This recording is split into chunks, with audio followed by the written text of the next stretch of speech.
हळदी कुंकवानंतरचे positive effects.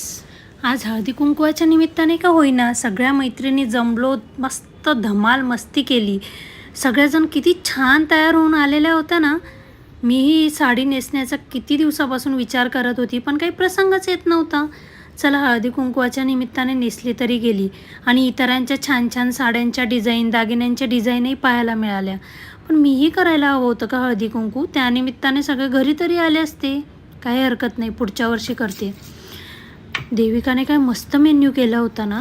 किती दमली असेल इतकं सगळं बनवताना. हिच्याकडून रेसिपी मागितली पाहिजे इतक्या छान पदार्थांची. उगाच दमते पण ही.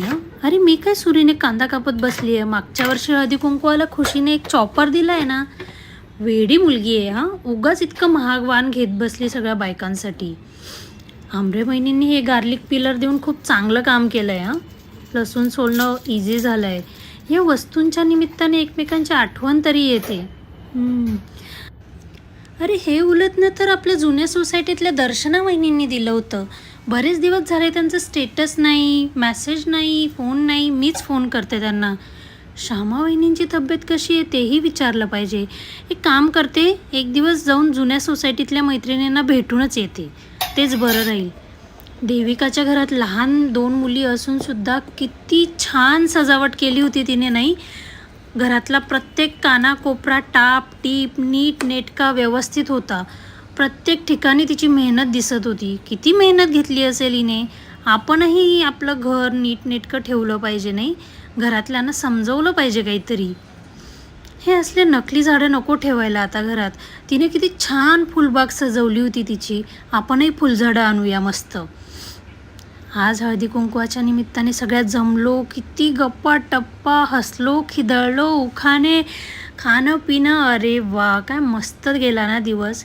हे असे सणवार आणि हळदी कुंकवानिमित्ताचे गेट टुगेदर असताना त्यामुळे कामाचा ताण असेल, काही टेन्शन असेल, सगळं विसरतं माणूस.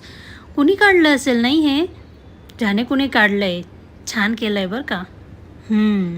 त्यानिमित्ताने सगळ्या जमतो. नाही तर जॉबवाल्या बायका तर दिसतच नाही. मग खुशबू कसली बारीक झाली आहे नाही. जिमला जाते म्हणे. आपणही 1 तास सकाळचं कमी झोपलं तर काय बिघडणार आहे. जरा स्वतःकडे आपणही लक्ष दिलं पाहिजे, स्वतःची काळजी घेतली पाहिजे नाही.